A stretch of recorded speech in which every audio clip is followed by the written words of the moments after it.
aspectos que debemos todavía abordar del informe justificado.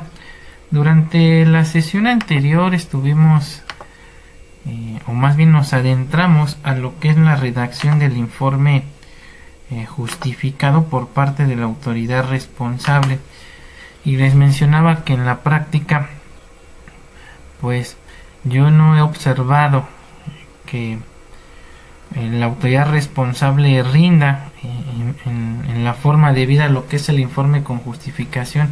No saben cómo sustentar la constitucionalidad del acto reclamado, y por ende sus informes son muy escuetos. Aquí la cuestión es que, como quien tiene la carga de la prueba en relación a la inconstitucionalidad del acto, pues es el quejoso, agraviado, impetrante, pues a ellos no les preocupa mucho esta situación. Entonces pues normalmente se limitan a decir si es cierto o no el acto reclamado, y muy escuetamente el por qué emitieron el acto, pero ya que te hagan una argumentación lógica jurídica del por qué se debe declarar la constitucionalidad del acto reclamado es muy difícil. Por eso es que yo me atreví a utilizar pues uno de mis informes justificados que utilizaba yo en su momento cuando era juez cívico. Tenía por allá otros cuando laboraba en la Contraloría Interna de la FGR, pero ya tiene muchos años, y con un cambio de domicilio que realicé, pues muchos expedientes que ya eran viejos pues se desecharon, y supongo que ahí se quedaron. Y los que sí encontré son estos de justicia cívica, los cuales pues tuve que actualizar conforme a la ley de amparo vigente, porque obviamente cuando yo estaba actuando como juez todavía nos regía la ley de amparo de 1936, entonces la fundamentación era distinta. Fue lo único que hice, fue adecuarlo, pero en términos generales pues ya tenía las bases.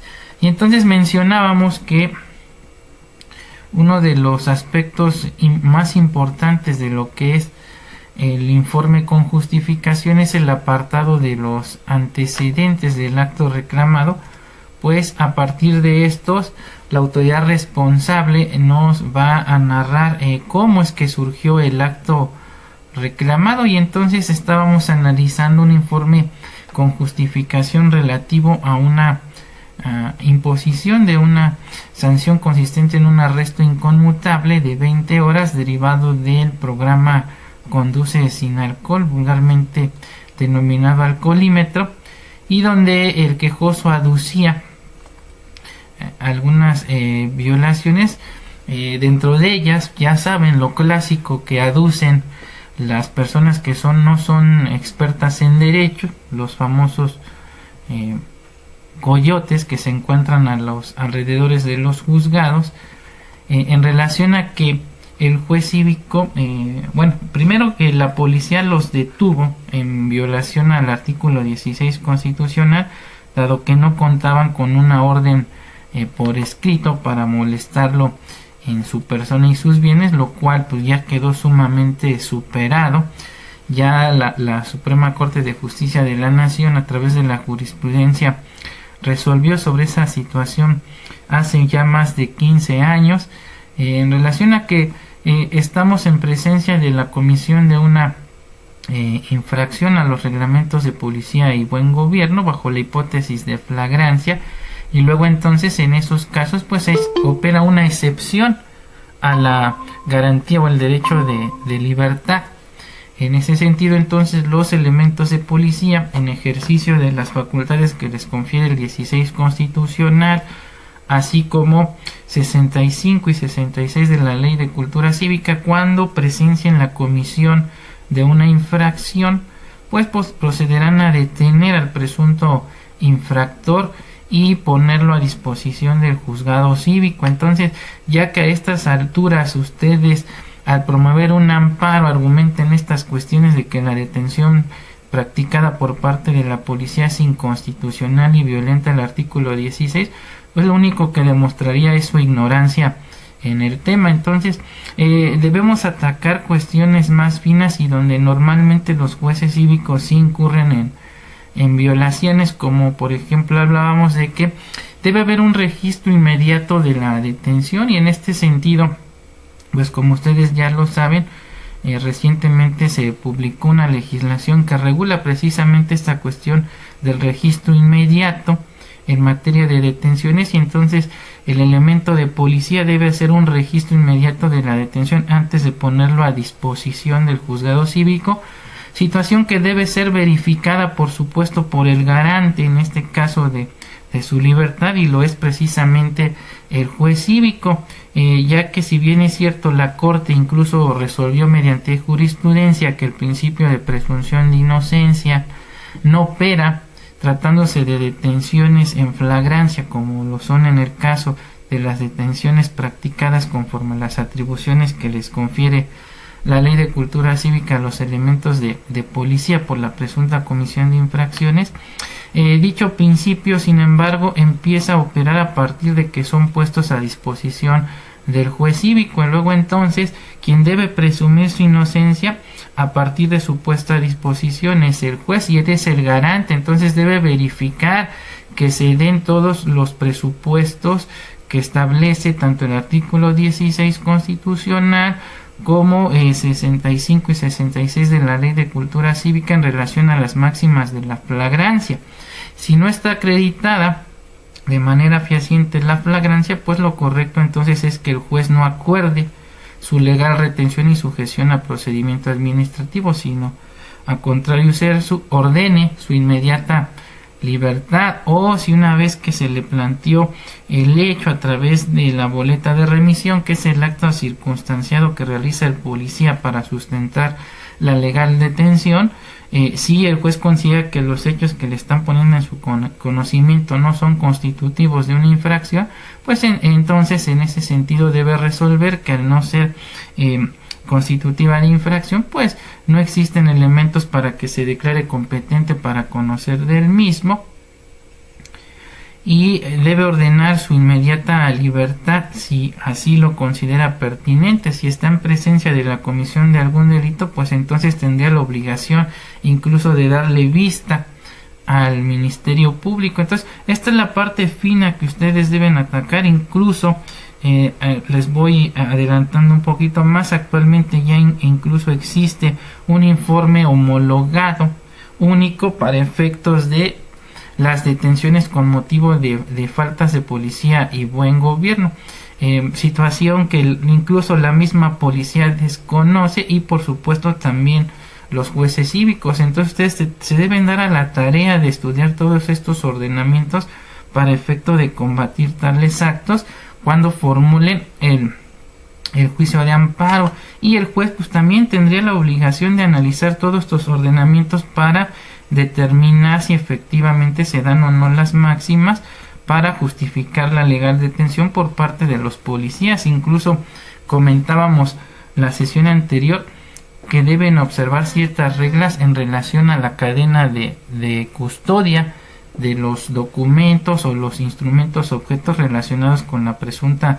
infracción, y normalmente esas reglas están en la Ley de Cultura Cívica, en el artículo 65, 66, en el reglamento de tránsito, en este caso en el artículo 50, 51 del reglamento, donde se establece cuáles son los pasos que deben seguir los elementos de policía al momento de realizar las famosas detenciones aleatorias, con base en el programa Conduce sin alcohol, los requisitos que debe contener el ticket de alcohol en aire expirado, el documento de cadena de custodia. Entonces todo esto tiene que ser verificado por el juzgado cívico, y si no se cumplen con los parámetros que señala la norma, entonces estamos hablando de una detención ilegal y donde el juez pudiera ordenar su inmediata libertad. Estas cuestiones normalmente pasan desapercibidas por parte del juez cívico, y es donde nosotros tenemos que combatir esa situación. Ahora, cuando empezamos a analizar la narración de los antecedentes del acto reclamado, pues veíamos que en el procedimiento que utilizamos para practicar su primera evaluación, pues no se respetaban todas estas cuestiones, ¿no? Por ejemplo, explicaba que normalmente en lugar de recepcionar la boleta de remisión y entrar al estudio de si es legal o no la detención y las cuestiones de la tipicidad, pues de inmediato dicen pásalo al servicio médico. Y entonces la boleta de remisión dice una determinada hora, el certificado médico dice otra y el acuerdo de recepción del juez también tiene un horario distinto.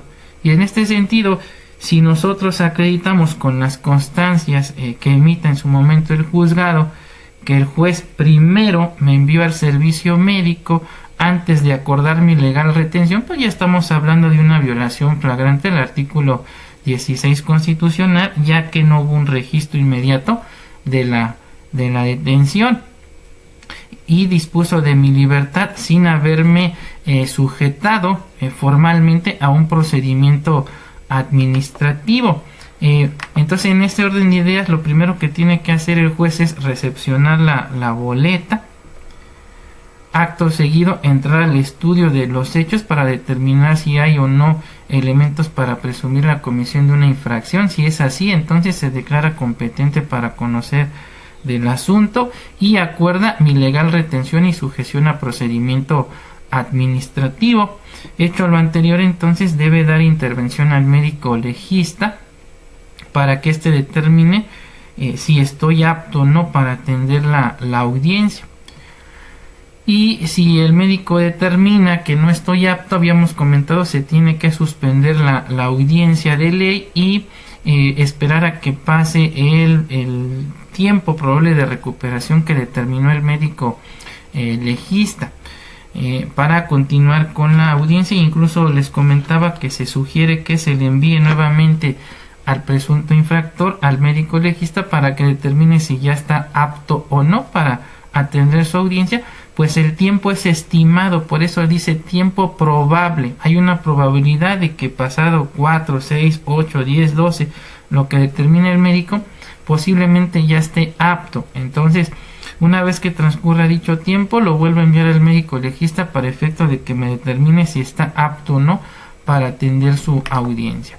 Si el médico determina que está apto para atender la audiencia, entonces se procede a dar apertura a la audiencia de ley, donde le tengo que hacer saber al juzgado una serie de derechos que consagra tanto la Constitución Federal como la Ley de Cultura Cívica, su reglamento y el Código Nacional de Procedimientos Penales, utilizado en forma supletoria para efecto de este tipo de procedimientos, y donde le tengo que hacer saber que tiene derecho a contar con una adecuada defensa, a guardar silencio, es decir, a no declarar en su contra si así lo desea, en base al principio de no autoincriminación, a que sea asistido de una persona erudita o experta en el derecho, ya sea un licenciado en derecho o de carácter particular, o bien ante la falta de recursos se le debe designar un defensor de oficio, y no como lo hacen en la práctica los jueces, que permiten que las personas presuntamente infractoras se defiendan por sí o a través de persona de su confianza. Pues esto violenta el principio de adecuada defensa. Incluso ya les compartí algunos criterios por parte de los tribunales colegiados, donde establecen que se violenta lo dispuesto por el artículo 20, apartado B, fracción octava, en relación al principio de adecuada defensa, cuando el juez cívico permite que la defensa del presunto infractor se realice a través de una persona que no es experta en derecho, como puede ser una persona de su confianza. Entonces, en el ejemplo que estamos analizando, el juez, apegándose a lo que señala el artículo 20, apartado B, fracción octava, así como invocando también la Convención Americana de Derechos Humanos, decide aplicar o ejercer el control de la convencionalidad de manera oficiosa y inaplicar lo que señala el artículo 74 de la Ley de Cultura Cívica, únicamente en lo que se refiere al derecho de ser asistido por una persona que no sea abogado o licenciado en Derecho, para defenderse por sí o a través de personas de su confianza, y de esta forma hacer prevalecer lo que establece el artículo 20, fracción octava de la Constitución Federal, es decir, permitirle llevar a cabo su defensa a través de un licenciado en Derecho, por lo que se le hace saber al presunto infractor si es su deseo, puede designar un abogado particular para que lo asista o defienda, y en caso de que no cuente con recursos para ello, pues entonces el juez de oficio le tiene que designar un defensor público. Se hace constar que realiza una llamada a la Defensoría Pública de la Consejería Jurídica de la Ciudad de México, y que atiende su llamado el licenciado fulano de tal, quien le manifiesta que deberá presentarse el defensor público de nombre tal. Se suspende entonces el procedimiento, decíamos, por un lapso de 2 horas. Una vez que se presenta el defensor público, se procede a tomar su protesta de ley y acepta el cargo que se le confiere, y posteriormente vendría lo que es ya hacerle saber al presunto infractor el motivo de su detención, esto a través de lo que es la lectura de la boleta de remisión, es decir, el acta circunstanciada que realizó el policía, donde se le hace saber cuál es el motivo por el cual se le detuvo. Acto seguido se le debe dar el uso de la voz al presunto infractor. Aquí también pongan mucha atención, al imputado no lo puedo protestar, es decir, no lo puedo coaccionar de ninguna manera a que declare en su contra. ¿Esto qué quiere decir? Que lo debo invitar, lo debo exhortar a que declare con la verdad. Luego entonces es violatorio de derechos humanos, en este caso del principio de no autoincriminación, que el juez le haga saber al presunto infractor el contenido del artículo 311 del Código Penal de la Ciudad de México en relación a los falsos testimonios que rinde una persona ante una autoridad administrativa en ejercicio de sus funciones, porque entonces le estoy violentando el principio de no autoincriminación y lo estoy obligando a declarar en su contra a través del derecho penal, es decir, le estoy lanzando una amenaza en el sentido de que si me declara con falsedad, entonces va a incurrir en un delito. Luego entonces, ¿dónde queda el principio de no autoincriminación? Si nosotros nos percatamos que en el procedimiento administrativo el juez cívico incurrió en este tipo de violaciones, eso también lo tenemos que manifestar en la demanda de amparo. Ahora, este tipo de conductas son recurrentes, desgraciadamente, por parte de la mayoría de las autoridades administrativas que no han entendido que los principios garantistas del derecho penal se hacen extensivos a la comisión de faltas administrativas. Aquí, por ejemplo, tomé al azar dos expedientes de 2 asuntos que actualmente estoy litigando. Uno es, los dos son más bien ante el órgano de control interno de lo que es la Ciudad de México. En una le pretenden atribuir responsabilidad a un juez cívico, y el otro a personal de lo que es el registro público de propiedad de la Ciudad de México. Y lo que quiero resaltar es cómo incurren en violaciones de manera recurrente las autoridades al momento de tomar la entrevista de los imputados, porque los protestan, es decir, les hacen saber el contenido del artículo 311 del Código Penal de la Ciudad de México, y con eso están violando el principio de no autoincriminación. Aquí, por ejemplo,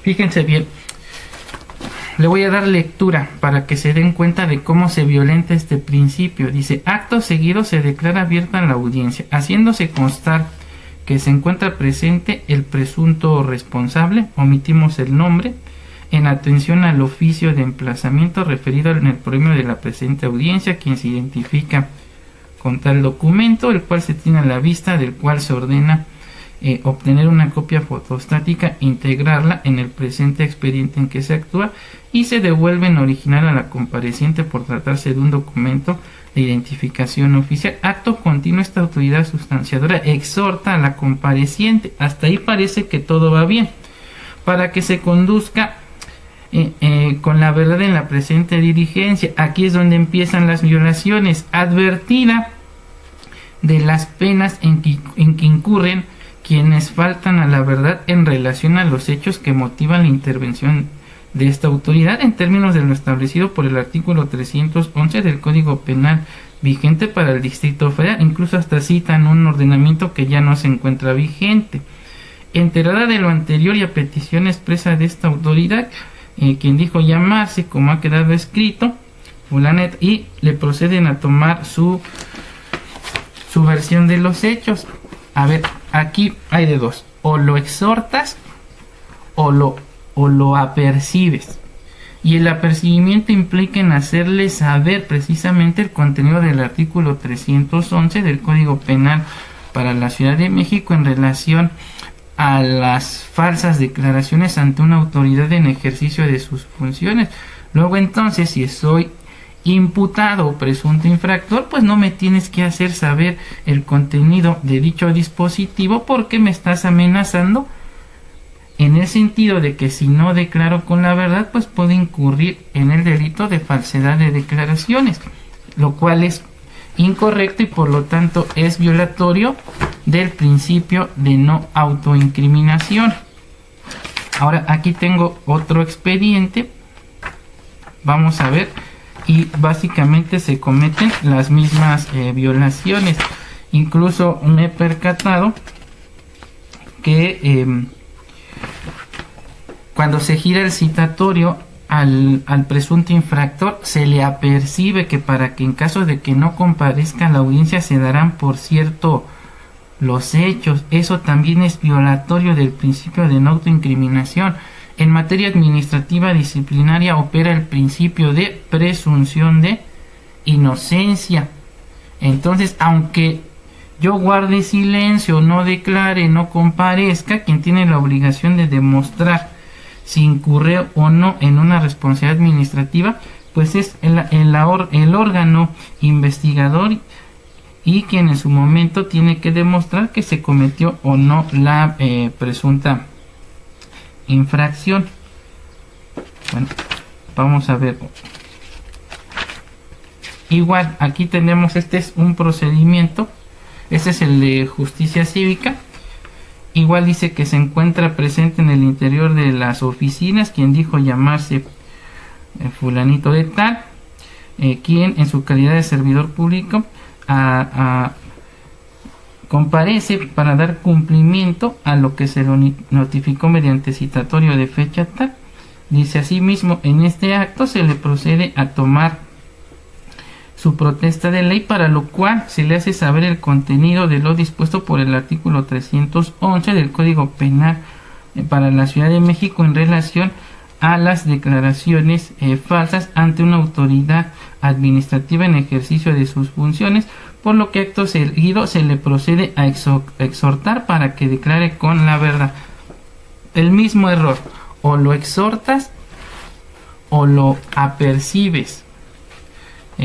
Si bien es cierto, ellos plasman que se le exhorta al presunto infractor o imputado, materialmente lo estás protestando cuando le haces saber el contenido del artículo 311 del Código Penal para la Ciudad de México, pues lo estás intimidando para que declare con la verdad. Entonces esto es violatorio del principio de no autoincriminación. Por eso es que les comentaba la sesión anterior, la declaración del imputado presunto infractor debe ser libre y espontánea, o sea, no debe mediar ningún tipo de coacción, de intimidación por parte de la autoridad que está tomando su versión de los hechos, y debe ser en primera persona, no en tercera como a veces lo hacen las autoridades. Y pues ya tengo varios elementos con los cuales acreditar la inconstitucionalidad del acto reclamado. Uno, que se le coaccionó al habérsele apercibido en términos del artículo 311 del Código Penal para la Ciudad de México.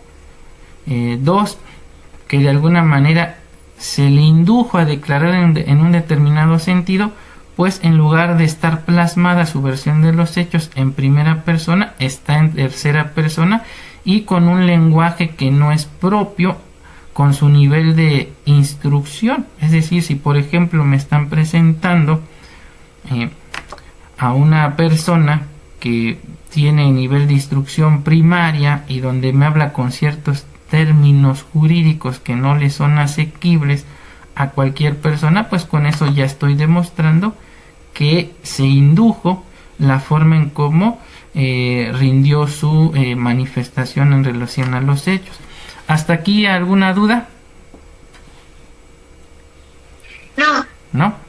¿Sí entendemos por qué se le debe exhortar y no protestar al presunto infractor o imputado? A ver, Lucy. Pues me imagino que porque se le invita, no se le debe obligar ni como amenazar, ¿no? Sino nada más invitar a que se conduzca con la verdad. Es correcto, pero ¿por qué no lo puedo intimidar o coaccionar para que declare en su contra? Por el principio de lo dejamos en estado de indefensión o actuar en su contra no podría. Es el principio, no sé cómo se pueda decir. Principio de no autoincriminación. ¿Sí? Ah, ok, sí. Dice el artículo 20 constitucional, ¿no? Nadie podrá ser obligado a declarar en su contra. Tiene derecho a guardar silencio, ¿no? Entonces, ¿cuál artículo dijo? El 20 constitucional, donde están los derechos del imputado. ¿Tiene su constitución a la mano? Sí. A ver, búscame el apartado B, los derechos del imputado. ¿Qué dice la fracción primera?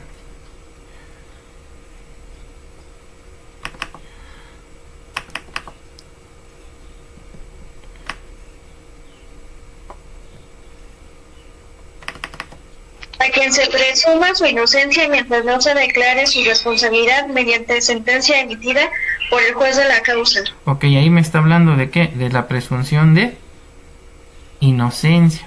Y luego, ¿qué me dice la fracción segunda?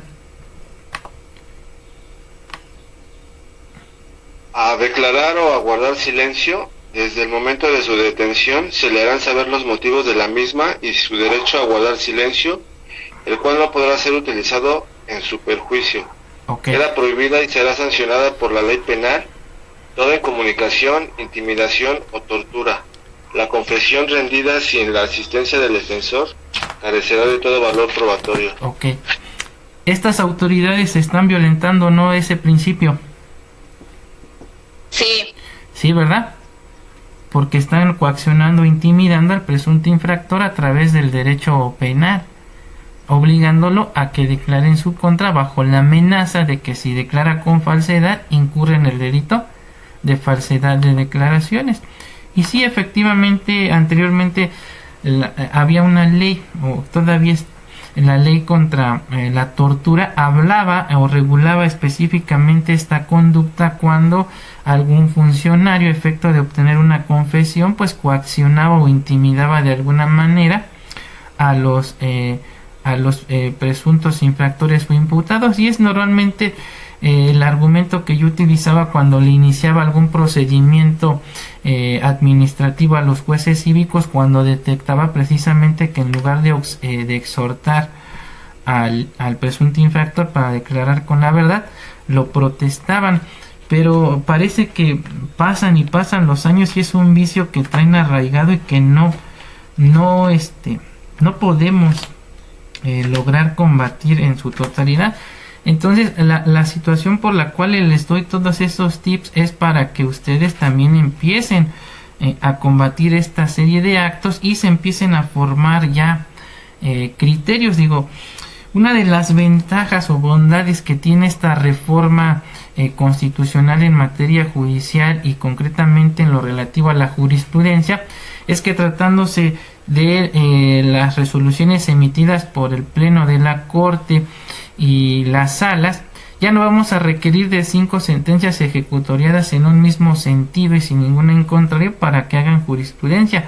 Bastará con una sola determinación, siempre y cuando sea aprobada por 8 ministros, tratándose del Pleno, y de 4 de las salas, para que surja la jurisprudencia y sea obligatoria o vinculatoria para todas las demás autoridades. Entonces, este es el momento oportuno en el que nosotros debemos combatir esta serie de actos arbitrarios y se empiecen a generar precedentes. O sea, si sabemos utilizar bien esta herramienta y esta modificación a la forma en que se emite la jurisprudencia, pues vamos a llegarnos de diversos instrumentos para poder sustentar la inconstitucionalidad del acto reclamado. ¿Hasta aquí alguna pregunta?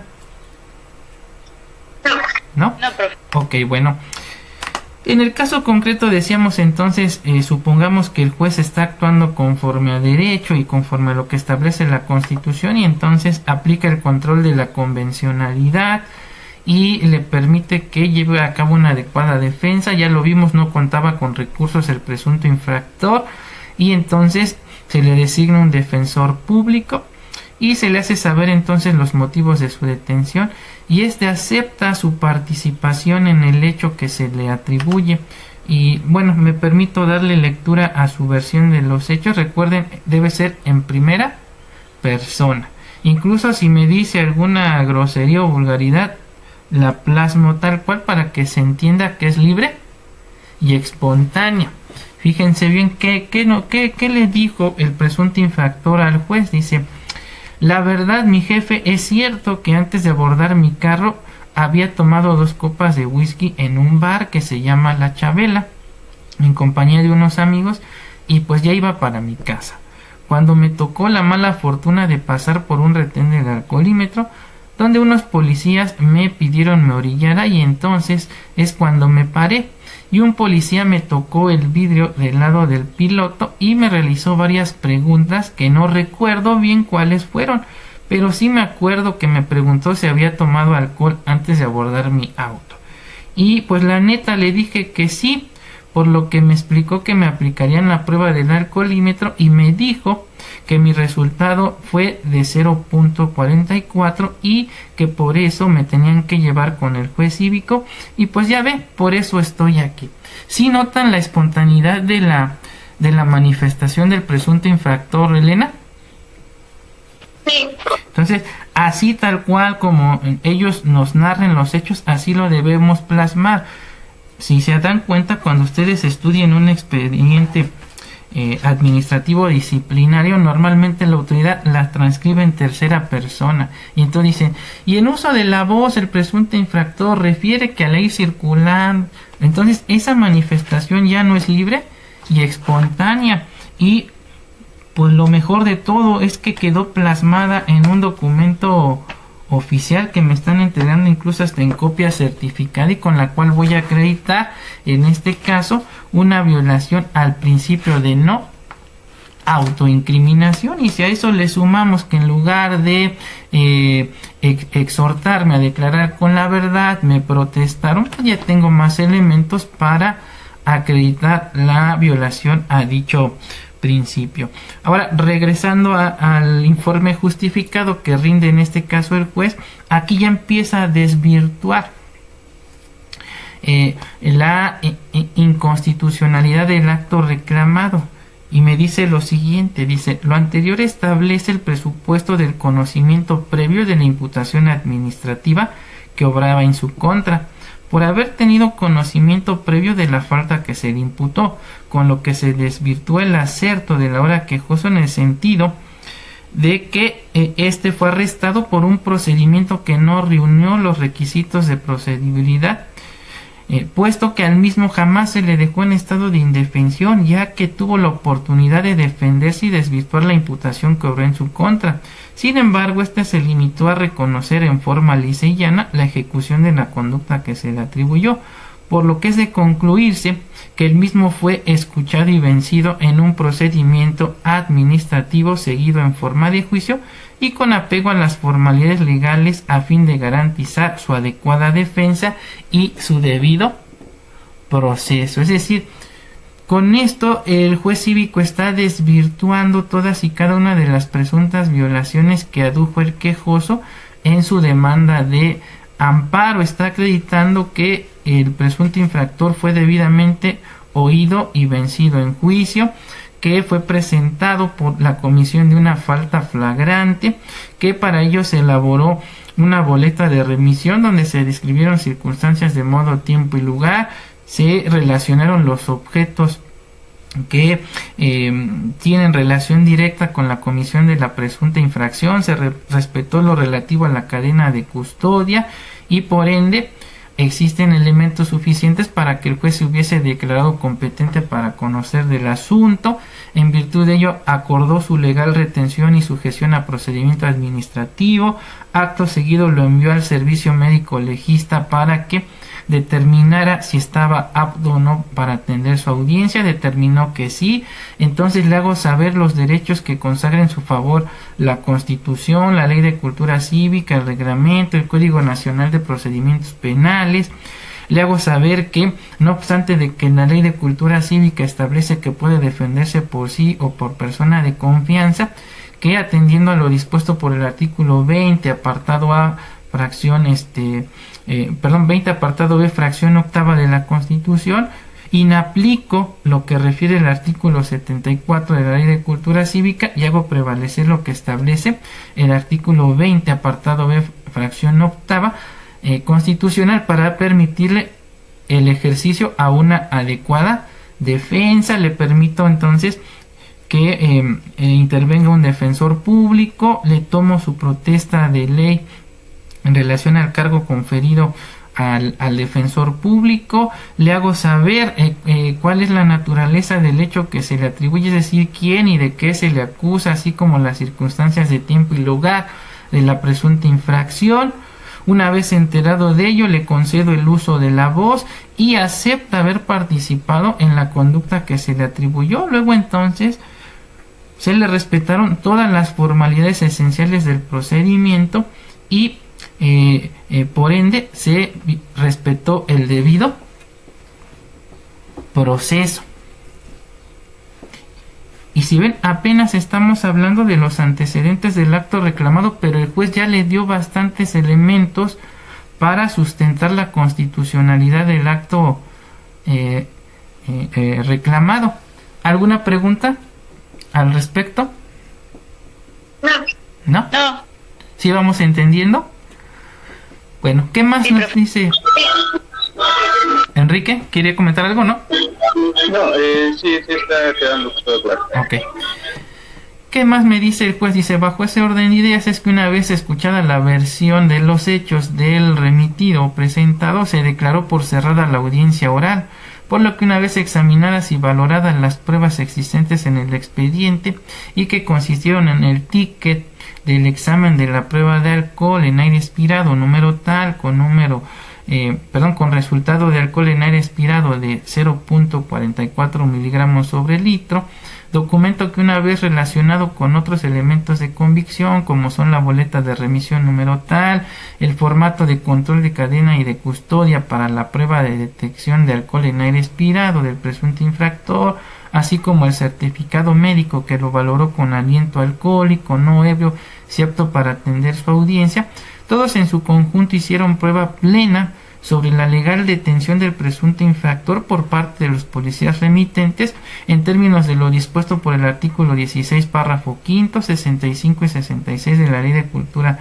Cívica de la Ciudad de México, así como 51, inciso F y 61, fracción segunda del Reglamento de Tránsito de la Ciudad de México, por lo que los mismos fueron bastantes y suficientes para presumir fundadamente que había incurrido en la probable comisión de una falta administrativa que era de la absoluta competencia de este juzgado cívico en términos de lo dispuesto por el artículo 50 del Reglamento de Tránsito de la Ciudad de México al conducir un vehículo automotor sobre la vía pública con una cantidad de alcohol en aire expirado superior a la permitida por el citado precepto, entre paréntesis 0.44 miligramos sobre litro, por lo que este juzgado cívico procedió a resolver en forma inmediata en términos de lo dispuesto por el artículo 54 de la Ley de Cultura Cívica de la Ciudad de México sobre la responsabilidad administrativa de la hora quejosa, imponiéndole la sanción mínima aplicable al caso concreto, consistente en un arresto administrativo inconmutable de 20 horas. Ya habíamos visto con antelación que cuando el presunto infractor acepte su participación en el hecho, el juez debe concluir la audiencia y debe proceder de manera inmediata a resolver sobre la presunta responsabilidad del presentado y le debe imponer la sanción mínima aplicable al caso concreto, que en este caso son 20 horas. Luego entonces, dentro de alguno de los procedimientos que les he mostrado, a veces el juez se extralimita en sus funciones y no observa lo que señala el artículo 54 de la ley, y no obstante de que está aceptando su participación en el hecho, le impone una sanción intermedia y en el peor de los escenarios la máxima de las sanciones. Luego entonces pues hay una violación al artículo 54 de la ley, pero no solamente se violenta lo dispuesto en la Ley de Cultura Cívica, ya habíamos visto que también se violenta un derecho humano que está consagrado también en el artículo 20 constitucional, que es precisamente el que me regula esta figura que en el derecho penal se conoce como el juicio abreviado. Es decir, cuando el imputado acepta su participación en el hecho y en ese sentido pues se le concede cierto beneficio en relación a la reducción de su pena, principio que, como lo estamos viendo, también resulta aplicable a las faltas administrativas. Y si el juez cívico, no obstante de que el presunto infractor reconoció su participación en el hecho, le impone una sanción por encima de la mínima, así sean 21 horas, ya se extralimitó en sus funciones y entonces pues hay una violación flagrante a dicho derecho. ¿Hasta aquí alguna duda? No. ¿No? Ok. Si recuerdan, incluso estas eran algunas de las violaciones que teníamos que haber manejado en nuestra demanda de amparo que elaboramos para nuestra primera evaluación. ¿Alguien me pudiera dar el fundamento del derecho humano que se está violentando? Bueno, ya les dije que está en el artículo 20, pero ¿en qué apartado y qué fracciones está consagrado este derecho de que se le imponga o se le conceda un beneficio en cuanto a la aplicación de la pena por haber participado, por haber reconocido su participación en el hecho que se le atribuye? ¿Alguien recuerda?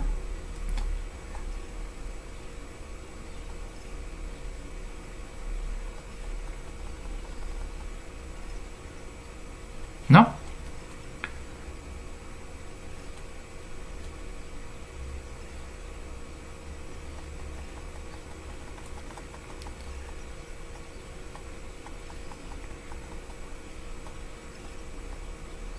Ni idea.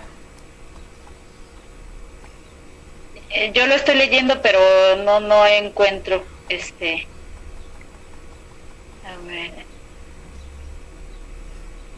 Es cuando acepta la responsabilidad y aún así ¿es ese del que está hablando? Ajá, pero no el de la Ley de Cultura Cívica, sino el de la Constitución. Sí, de la Constitución, de hecho estoy en la Constitución. Ajá. A ver si quien lo encuentre, le regalo un punto en su próximo examen. ¿Será el artículo 20, el apartado A, fracción séptima? ¿Qué dice? Una vez iniciado el proceso penal, siempre y cuando no exista oposición del imputado, se podrá decretar su terminación anticipada en los supuestos y bajo las modalidades que determine la ley. Si el imputado reconoce ante la autoridad judicial voluntariamente y con conocimiento de las consecuencias su participación en el delito y existen medios de convicción suficientes para corroborar la imputación, el juez citará audiencia de sentencia. La ley establecerá los beneficios que se podrán otorgar al imputado cuando acepte su responsabilidad. Ok, correcto. Ese es el derecho que se le estaría violentando. Entonces, pues ya Elena se ganó un punto para su próximo examen. Entonces, ¿me recuerdas? ¿No? Sí. Ok. Bueno, ¿dudas hasta aquí? ¿No? No, profe. Ok, bueno. Vamos a continuar entonces analizando la redacción de su informe. Supongo que algunos lo leyeron. Si les digo que todos lo leyeron, casi estoy seguro que la mayoría me va a decir que no.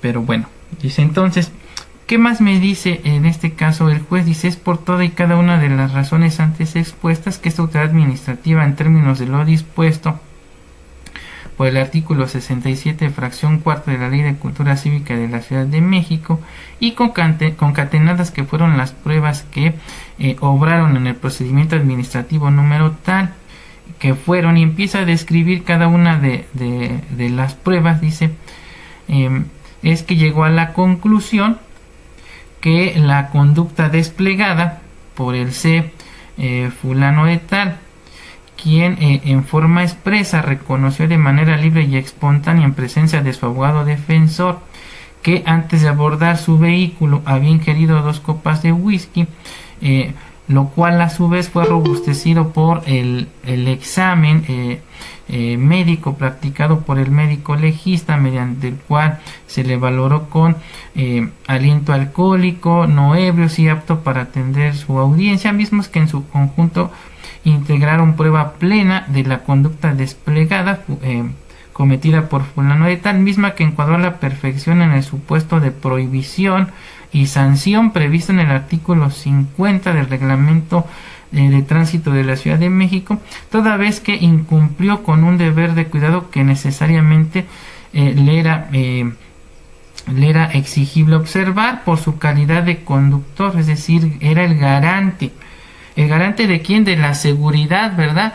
De las personas que transitan a pie en la vía pública, contraviniendo así una norma de carácter prohibitivo, como lo es conducir vehículos automotores en la vía pública con un grado de alcohol en aire expirado superior a 0.4 miligramos sobre litro, pues el citado ordenamiento prohíbe a cualquier persona la conducción de vehículos automotores bajo la influencia del alcohol o cualquier otra sustancia que produzca efectos similares, pero además le impone el deber de garantizar la seguridad física de los peatones y demás personas que circulan o transitan por la vía pública. Es decir, si analizan esto, lo que está haciendo aquí el juez cívico es el denominado juicio de tipicidad, o sea, me está diciendo por qué la conducta que desplegó el sujeto activo de la presunta infracción encuadra perfectamente en el tipo administrativo que se le atribuyó y consecuentemente por qué se hace merecedor de una sanción, en este caso una sanción administrativa consistente en un arresto inconmutable de 20 horas. ¿Dudas hasta aquí? No, profe. ¿No? Ok, entonces me dice, es por todo lo anteriormente manifestado que es notable a simple vista que el arresto impuesto al impetrante es legal por reunir todos y cada uno de los requisitos inherentes a todo acto de autoridad, además de haber sido pronunciado por una autoridad competente. Por consecuencia, no produce violación alguna a los derechos humanos a los que aduce el quejoso. Y ahora sí vienen los razonamientos y fundamentos que sostienen la constitucionalidad del acto reclamado. Entonces ya ahí el juez cívico lo que va a tratar es de desvirtuar todos y cada uno de los agravios que en su momento formuló el quejoso, y dice entonces lo siguiente: dice, son inatendibles e inoperantes para los efectos de la concesión del amparo y protección de la justicia de la Unión que pretende el quejoso los argumentos que en concepto de violación esgrime en el punto correlativo de su demanda, puesto que en el caso concreto no se transgrede lo dispuesto por el artículo 14, 16 y 21 de la Constitución Política de los Estados Unidos Mexicanos por las siguientes razones. Dice, por lo que respecta al arresto que se le impone al agraviado, este se funda en un procedimiento que reúne todos y cada uno de los requisitos legales exigidos por la ley, por lo que su argumento en ese sentido resulta inoperante, ya que, como ha quedado anteriormente manifestado, el hoy quejoso fue escuchado y vencido en un procedimiento administrativo seguido en forma de juicio, por lo que tuvo la oportunidad de defenderse y de desvirtuar la falta que se le imputó. Sin embargo, este reconoció de manera lisa y llana la comisión de la conducta que se le atribuyó. Segundo, dice, asimismo se valoraron las pruebas presentadas por los policías remitentes, las cuales de manera conjunta con el resto de los elementos de prueba constataron en el procedimiento administrativo número tal que las mismas hicieron prueba plena de que la conducta desplegada por el hoy quejoso encuadró en el supuesto de prohibición regulado por el artículo 50 del reglamento de tránsito de la Ciudad de México, por lo que este resultó administrativamente responsable de la conducta que se le atribuyó. En concordancia con lo anterior, esta autoridad responsable ha acreditado de manera fehaciente que cumplió con todas y cada una de las formalidades esenciales del procedimiento que marcan los preceptos aludidos. Tercera, la sanción impuesta al hoy impetrante fue impuesta por autoridad competente, tal y como lo establecen los artículos 21, párrafo cuarto, quinto y sexto, así como noveno de la Constitución Política de los Estados Unidos Mexicanos, 115 fracciones primera y cuarta de la Ley de Cultura Cívica de la Ciudad de México, así como 50 y 51 del Reglamento de Tránsito de la Ciudad de México. Bueno, y luego ya nos hace una transcripción de los preceptos que está citando. Obviamente el 21 constitucional nos habla de las facultades de la autoridad administrativa para imponer sanciones por infracciones a los reglamentos de policía y buen gobierno. En lo relativo a que la seguridad pública es una función del Estado a cargo de la Federación, las entidades federativas y los municipios, y que a efecto de salvaguardar la vida, las libertades, la integridad del patrimonio, obviamente la seguridad pública comprende la prevención, investigación y persecución de delitos, así como la sanción de infracciones administrativas. Los artículos 115, el artículo 115 de la Ley de Cultura Cívica refiere que los jueces cívicos tienen dentro de sus atribuciones resolver sobre la responsabilidad de los presuntos infractores, así como aplicar las sanciones establecidas en la Ley de Cultura Cívica y otros ordenamientos en materia de faltas de policía y buen gobierno. El artículo 50 del Reglamento de Tránsito pues me dice que queda prohibido conducir vehículos automotores con una cantidad de alcohol en aire expirado superior a 0.4 miligramos sobre litros. El 51 me habla de el protocolo que deben seguir los elementos de policía para efecto de las detenciones aleatorias, las preguntas que se le deben formular al presunto infractor, lo relativo a la cadena de custodia. Es decir, el juez cívico le está dando los argumentos no solamente de hecho sino de derecho al juez de distrito para sustentar la constitucionalidad del acto reclamado. Y dice entonces, en concordancia con lo anterior, la Secretaría de Seguridad Ciudadana de la Ciudad de México, a efecto de verificar si el conductor de un vehículo motorizado maneja bajo los efectos del alcohol, narcóticos, estupefacientes, psicotrópicos, por conducto de sus elementos puede detener la marcha de un vehículo motorizado en los puntos de revisión establecidas por dicha Secretaría, en los que opera el programa de control y prevención de la ingesta de alcohol a conductores de vehículo, vulgarmente conocido como programa Conduce sin alcohol o alcoholímetro, donde procederán de la siguiente manera. Fíjense bien, este es el protocolo con el que deben actuar los elementos de policía. Dice, los elementos de la Secretaría de Seguridad Ciudadana que estén asignados a los puntos de revisión encauzarán a los conductores para que ingresen sus vehículos al carril confinado. Inciso B, los conductores serán sujetos a una entrevista en las que se les pregunte si han ingerido bebidas alcohólicas, procurando estar a una distancia adecuada que le permita percibir si emanan de su respiración aliento alcohólico.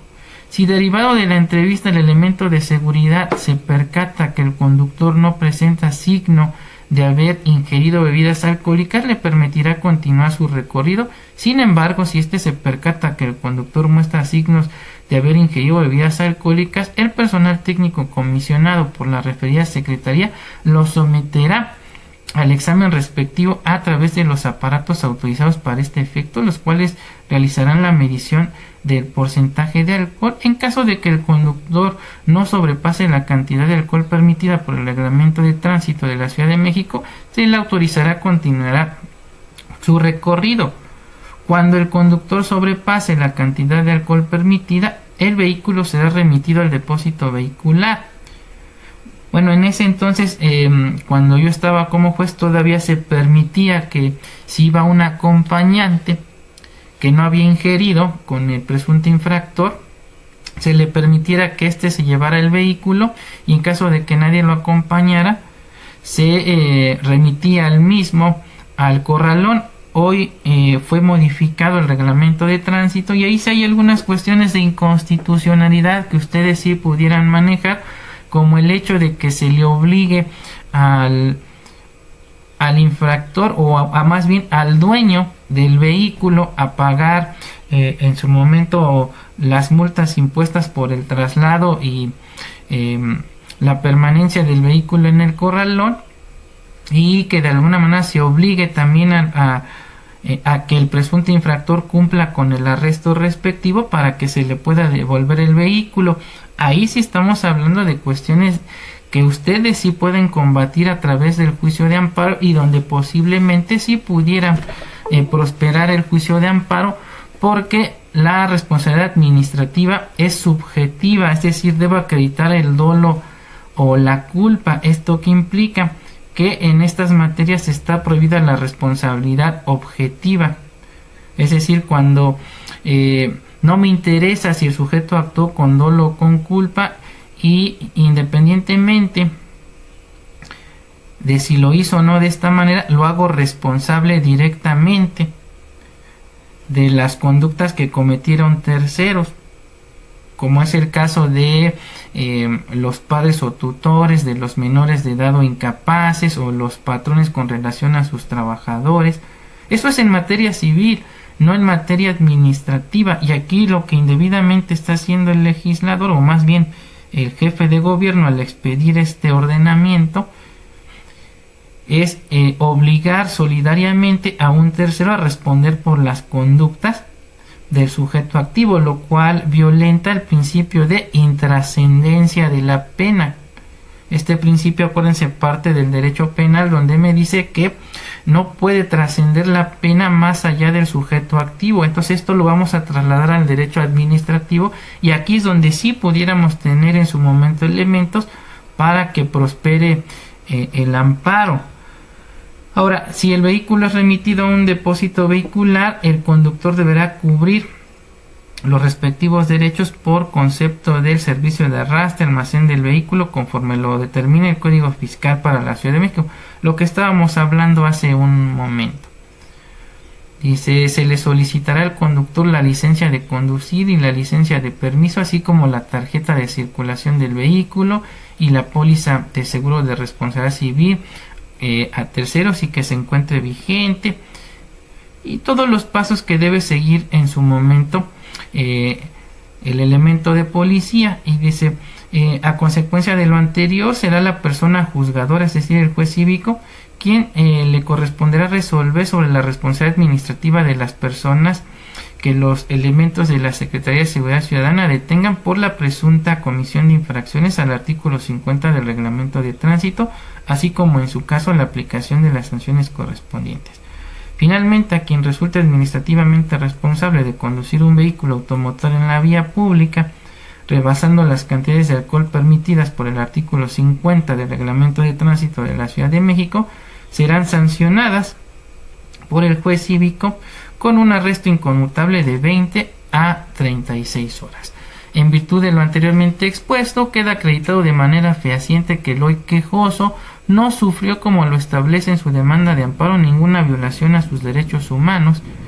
Y pues, como ha quedado manifestado anteriormente, este fue escuchado y vencido en un procedimiento administrativo seguido en forma de juicio, en el cual se acreditaron todas y cada una de las circunstancias de tiempo, modo y lugar a que hacen referencia los artículos 16 párrafo quinto, 21 párrafo cuarto, quinto y sexto y noveno de la Constitución Federal, 50 y 51 del Reglamento de Tránsito de la Ciudad de México, así como 65, 66, 115 de la Ley de Cultura Cívica de la Ciudad de México, por lo que se respetó incluso el principio constitucional nullum poena sine lege, nulla poena sine crimen, nullo crimen sine poena, consagrado por el artículo 14, párrafo tercero de la Constitución Política de los Estados Unidos Mexicanos, que se traduce al castellano como: no hay pena sin ley, no hay pena sin crimen, a todo hecho criminal le corresponde una pena legal. Acuérdense que este principio garantista del derecho penal, de acuerdo a los criterios que ha emitido la Suprema Corte, se hace extensivo a las faltas administrativas. Luego entonces del mismo se desprende que para que una conducta pueda ser sancionada como infracción, la misma debe encuadrar a la perfección en el tipo administrativo que establezca la ley o reglamento en materia de faltas de policía y buen gobierno, y la conducta que desplegó en este caso el sujeto activo encuadra a la perfección en el tipo administrativo que prevé el artículo 50 del Reglamento de Tránsito de la Ciudad de México, y por ende se respeta entonces el principio de legalidad, es decir, no se le impuso una sanción por simple analogía ni por mayoría de razón. ¿Sí? Pues, entonces aquí estamos hablando de un informe justificado porque son argumentos de hecho y derecho. ¿De parte de quién? Del juez cívico. Del juez cívico, O de la exactamente, autoridad. para sustentar la constitucionalidad del acto reclamado. Ajá. Si ves, lo que está haciendo es desvirtuar todo lo que el quejoso adujo en su demanda de amparo. Exacto. ¿Sí? Sí. Bien, y luego ya nos empieza a citar algunas jurisprudencias. Por ejemplo, dice, nos cita esta jurisprudencia donde dice: sanciones administrativas, la posibilidad de que la multa se conmute por arresto de hasta 36 horas en términos del primer párrafo del artículo constitucional, no constituye derecho de opción a favor del infractor, sino una facultad de la autoridad administrativa.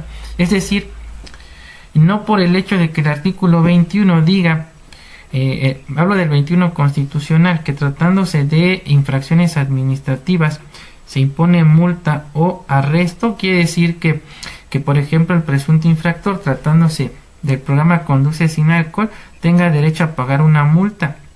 Pues esta tesis nos dice que no es una facultad en este caso del gobernado, sino es una facultad discrecional, en este caso de la autoridad administrativa y del legislador. Y si el legislador o el jefe de gobierno, a través de la ley o el reglamento de policía, establecieron que no es procedente el pago de una multa, entonces no se violentan los derechos humanos del justiciable, pues se respeta el principio de legalidad, o de nullum crimen sine lege, nulla poena.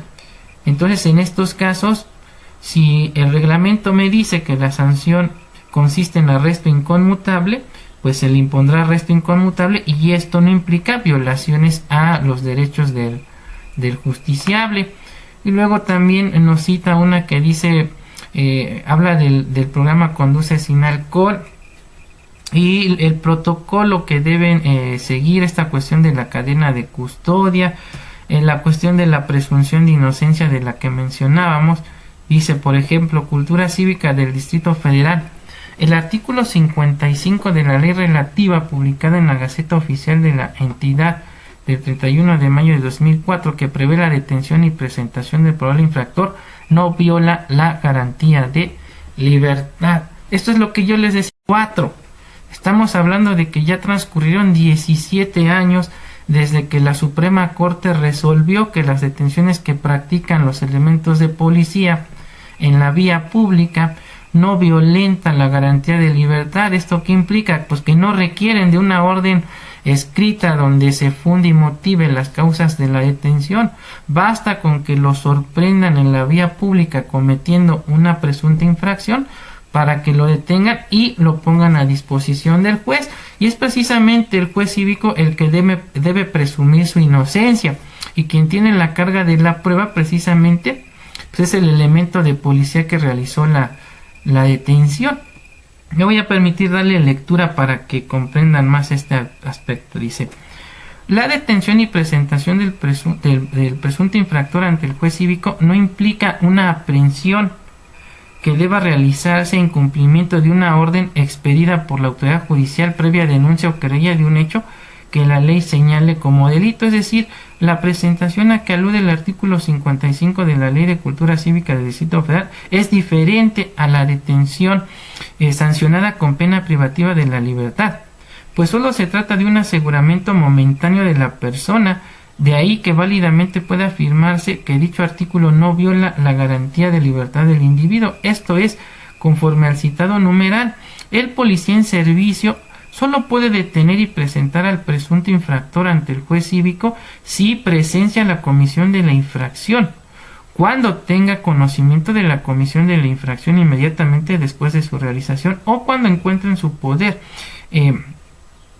del infractor el objeto o instrumento, huellas o indicios que hagan presumir fundadamente su participación en la comisión de la infracción, lo cual denota que el policía lleva a cabo una detención momentánea solo si existe la flagrancia, teniendo el deber de llevarlo inmediatamente ante el juez cívico, quien determinará si se demostró su responsabilidad y si es o no acreedor a una sanción, de manera que no se aprehende a la persona que comete la conducta indebida y consecuentemente no se violenta su derecho a la libertad, pues al tratarse de un derecho administrativo sancionador es factible el aseguramiento del infractor en flagrancia, ya que a pesar de tratarse de faltas cívicas se lesionan bienes jurídicos en el entendido de que la imposición o no de una multa o de un arresto siempre estará sujeta al procedimiento administrativo seguido ante el juez cívico, es decir, la remisión ante este no implica necesariamente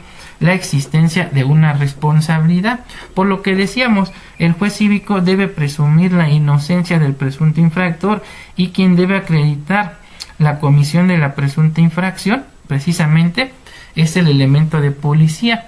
¿Alguna pregunta en relación a esto? ¿No? Creo que nos robustece, ¿no? Porque no podemos argumentar como, bueno, tengo que ser sincero, cuando ustedes se atrevieron a bajar esos formatos o machotes de internet elaborados por personas que no son expertas en derecho, vulgarmente coyotes, y que argumentaban precisamente eso, que se violentaba el artículo 16 constitucional porque no se contaba con una orden por escrito emitida por la autoridad judicial. Pues estamos hablando de una falta flagrante. Luego entonces, si el elemento de policía sorprende a una persona flagrantemente en la comisión de una falta administrativa, pues tiene la atribución de detenerla y presentarla ante el juez. Esto nos lo robustece también la siguiente tesis de jurisprudencia. Dice: Cultura Cívica del Distrito Federal, el principio de presunción de inocencia no opera tratándose de la detención momentánea del probable infractor a que se refiere el artículo 55 de la ley relativa, publicada en la Gaceta Oficial de la entidad el 31 de mayo de 2004. Y aquí es lo que les comento, que quien debe presumir la inocencia no es el policía, es el juez. Dice, si bien es cierto que el principio de presunción de inocencia implica que no puede sancionarse una persona hasta en tanto se desahoguen las pruebas conducentes que demuestren su culpabilidad, también lo es que no opera tratándose del aseguramiento momentáneo o que,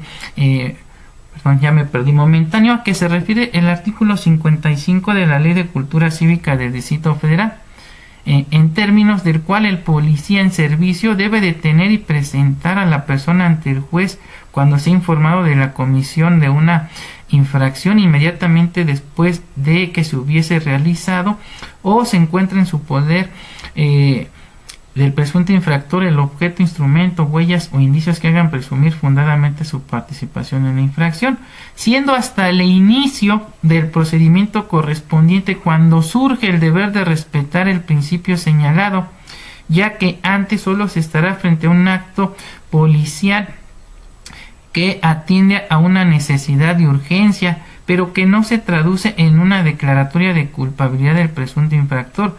Además que conforme al artículo 55 aludido, el elemento de policía en servicio debe detener y presentar al probable infractor inmediatamente ante la autoridad competente, de tal suerte que la detención no queda solo al arbitrio de la policía, pues exige que esté en servicio y que se actualicen los supuestos de la norma para que proceda el aseguramiento como medida preventiva.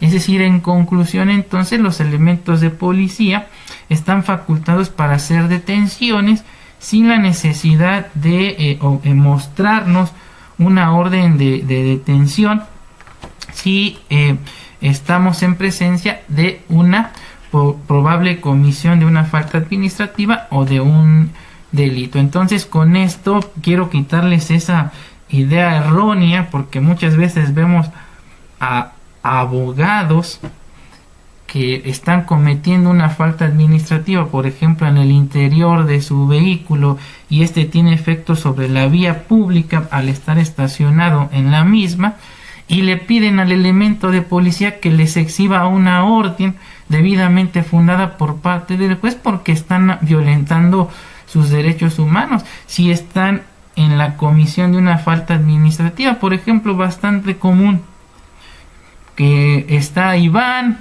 está Enrique, está Lucy y está Claudia, y todos están ingiriendo bebidas alcohólicas en un vehículo estacionado en la vía pública, y están bajo la falsa apreciación de que el vehículo es una extensión de su domicilio particular y que por ende la policía no puede detenerlo sin una orden. Si están cometiendo una infracción y el vehículo está surtiendo efectos en la vía pública al estar estacionado sobre la misma, la detención que practique el policía se encuentra debidamente fundada y motivada. ¿Preguntas hasta aquí?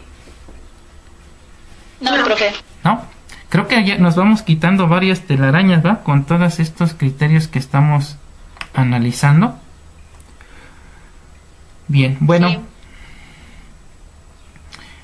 Nos cita por ahí también algunas jurisprudencias con relación a la cadena de custodia, que el programa Conduce sin alcohol no viola el artículo 16, los mismos argumentos, porque estamos en presencia de la comisión de una falta administrativa. Ya las analizarán con detenimiento, pero creo que en términos generales, con esto que acabamos de esbozar, se entiende cómo se debe justificar, ¿verdad?, la constitucionalidad del acto reclamado. Ya por